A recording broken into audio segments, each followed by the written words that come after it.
देखकर मैं और मेरे सभी दोस्त सिनेमा हॉल से बाहर निकलकर पार्किंग में आए कि तभी अपने दोस्तों में अपनी छाप छोड़ने के लिए मैं बोल पड़ा, यारों क्या ज़बरदस्त फिल्म थी, है ना? मैं ऐसे बोला जैसे कि मुझे तो फिल्म देखकर डर लगा ही नहीं, लेकिन सच तो यही था कि सबसे ज़्यादा तो मैं ही डर के मारे बार बार चालू फिल्म से कुछ ना कुछ बहाना करके निकलता रहता था।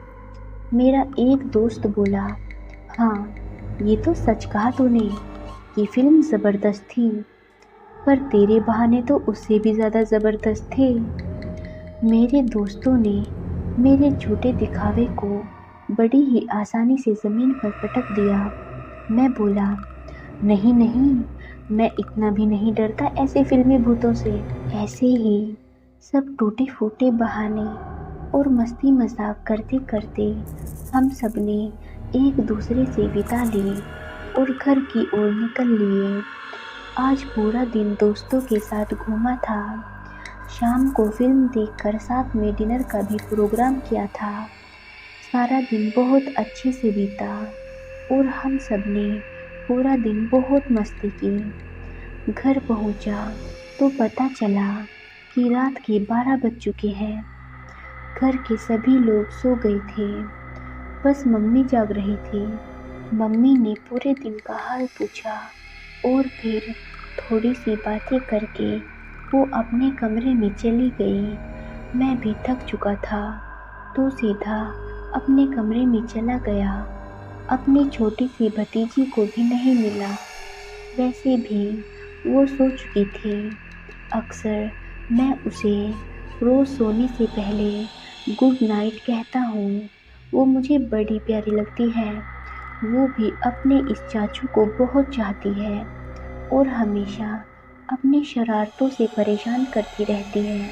मैं अपने कमरे में गया, कमरे की लाइट बंद की और सीधा बेड पर लेट गया।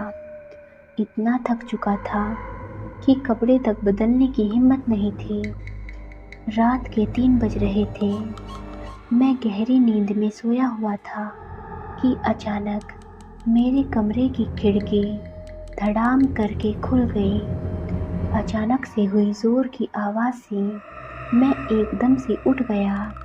देखा तो खिड़की खुली हुई थी और खिड़की हवा के कारण हिल रही थी। मुझे अजीब तो लगा कि अचानक से ये कैसे हुआ, पर फिर ज़्यादा ना सोचते हुए मैंने खिड़की बंद की और वापस अपने बेड पर जा ही रहा था कि किचन से कुछ बर्तन गिरने की आवाज़ आई। किचन मेरे कमरे के पास ही था, तो मैं किचन की ओर गया और लाइट चालू की तो मैं क्या देखता हूँ कि एक सफ़ेद कपड़ों में औरत खड़ी है जो काफ़ी दुबली पतली है और झुकी हुई है, जैसे कोई बूढ़ी औरत हो। उसके लंबे सफ़ेद बाल थे। यह औरत हूबहू वैसी ही दिखती थी जैसी आज मैंने हॉरर फिल्म में देखी थी। उसने मेरी ओर देखा तो मेरे तो पसीने ही छूट गए। उसकी 2 लाल भयानक आंखें थी। उसके हाथ में एक चूहा था जो शायद उसने हमारे किचन से ही पकड़ा था। उसके हाथ में वह चूहा तिलमिला रहा था और चीख रहा था कि तभी उस औरत ने उसे आधा खा लिया। उसका खून उसके मुंह पर था और वह मेरी तरफ उसी खूनी मुंह से एक डरावनी हंसी दे रही थी। यह डरावना दृश्य देखकर मेरी तो मानो आवाज़ ही बंद हो गई। मैं तुरंत अपने कमरे में गया और चादर ओढ़कर ऊपर वाले से प्रार्थना करने लगा। मैं डर के मारे कांप रहा था कि तभी मेरे पैरों को किसी ने पकड़ा। 2 हाथ मेरे पैरों को सहला रहे थे और ऐसा लग रहा था जैसे ढेर सारी चींटियाँ मेरे पैरों पर चढ़ रही हो और काट रही हो। मेरे कुछ ना करने के बाद वे हाथ मेरे पैरों से हट गए। मैंने सोचा कि शायद अब सब ठीक है कि तभी मेरे बेड के नीचे से कुछ गुर्राने की आवाज़ आने लगी। वह आवाज़ थोड़ी देर थम जाती और फिर अचानक से शुरू हो जाती। मैंने थोड़ी हिम्मत जुटाई और कांपते हुए सिर को चादर से बाहर निकाला और बेड के नीचे देखने के लिए बढ़ाया। कमरे में वैसे ही अंधेरा था और मेरी हिम्मत नहीं हो रही थी कि मैं खड़े होकर लाइट चालू करूं। मैंने बेड के नीचे देखा तो मैं दंग रह गया। जैसी मैंने किचन में देखी थी वैसी ही दो लाल आंखें मुझे घूर रही थी।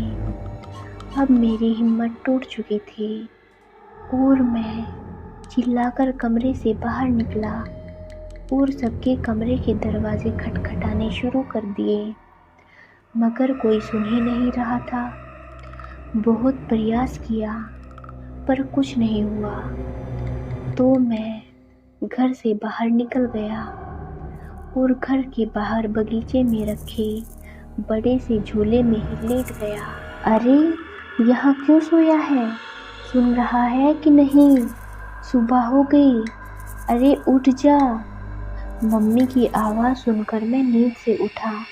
मैंने देखा कि सब सामान्य है। मैंने डरते हुए कहा, मम्मी कल रात मेरे साथ बहुत अजीब हुआ। मम्मी ने कहा, क्या हुआ? मैंने कहा, वो दरअसल मैं आगे कुछ बोलूं कि तभी मेरी भतीजी एक खिलौने को हाथ में लेकर मेरे पास आ रही थी, जो एक रोबोट था। उसने मुझे रोबोट को देते हुए कहा, चाचू इसे ना आप ठीक कर दो, कल से पता नहीं ठीक से चल नहीं रहा। मैंने कहा, हाँ ठीक है दिखाओ। मम्मी ने कहा, हाँ कल सुबह ही हमने इसे यह खरीद के दिया था। पूरा दिन खेलती रही और शाम को खो दिया और रो रो कर बुरा हाल हो रखा था इसका। मेरी भतीजी बोली, चाचू ये बहुत ही मस्त रोबोट है, ये अपने आप चलता है और म्यूज़िक भी बजता है इसमें और साथ में डांस भी करता है और सबसे खूबसूरत इसकी आंखें हैं जिसमें ना अलग अलग रंगों की लाइट होती है। पर कल खेलते खेलते यह मुझसे सीढ़ी से गिर गया था, तब से सिर्फ लाल रंग की ही आंखें आ रही है और सिर्फ ज़ोर ज़ोर से वाइब्रेट होता रहता है। उसकी बात सुन मैं चौंक उठा। मैंने उससे पूछा, पर ये तो खो गया था ना, तुझे कहाँ मिला? उसने कहा, आपके कमरे के बेड के नीचे था ये। आज सुबह ही मुझे याद आया कि मैं आपके कमरे में गई थी तो वहीं भूल गई थी। मम्मी ने कहा, बताओ, और हमें कह रही थी कि बाहर भूल कर आई है।